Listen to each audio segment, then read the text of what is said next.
లో international firm మేము దీన్ని ఒక ప్రోబోనో కేసు లాగా పబ్లిక్ ఇంట్రెస్ట్ లిటిగేషన్ లాగా ఫర్ పబ్లిక్ గుడ్ తీసుకుంటున్నాము. అంటే we are going to file complaints with human rights council in Geneva, united nations లో కూడా ఇంటర్నేషనల్ కోర్ట్స్లలో మేము కంప్లైంట్స్ ఇవ్వదలుచుకున్నాం. ఎందుకంటే ఒక క్రైస్తవ మత గురువుకి ఇంత దారుణంగా హీనియస్ మర్డర్ చేసి చంపేస్తే ఒకవేళ ఇండియన్ గవర్నమెంట్ పట్టించుకోకుండా ఉంటే what we are urging, what we are demanding is CBI enquiry వేయాలి, సెంట్రల్ సిబిఐ ఎంక్వైరీ. ఒకటి.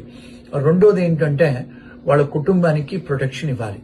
మూడోది ఏంటంటే ఇప్పుడు లాస్ట్ 15 రోజుల కిందనే ఒక దళిత లాయర్ ను కూడా చంపేశారు హైదరాబాద్. అంటే మైనారిటీస్ కి ఎలాంటి ప్రొటెక్షన్ లేదు. యునైటెడ్ నేషన్స్ వాళ్ళు ఫిబ్రవరిలో ఇంటర్ ఫెయిత్ అంటే టాలరెన్స్ కింద ఒక 1 వీక్ వాళ్ళు ఇక్కడ ప్రపంచవ్యాప్తంగా మత గురువులంతా వచ్చి ఒక అవేర్నెస్ పెట్టి అంటే టాలరెన్స్, రిలీజియస్ టాలరెన్స్ పెట్టారు. మరి విత్ ఇన్ 1 month లోనే ఫిబ్రవరి టు మార్చ్ లోపలనే ఇన్ని ఘటనలు జరుగుతుంటే 2 రాష్ట్రాలలో మొన్న తెలంగాణలో జరిగింది లాయర్ది, తను కూడా దళితుడు, క్రైస్తవుడు, ఇప్పుడు ఆంధ్రాలో జరిగింది.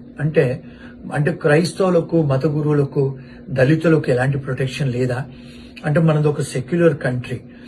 ఇంకొక విషయం ఏంటంటే we are going to fight for justice and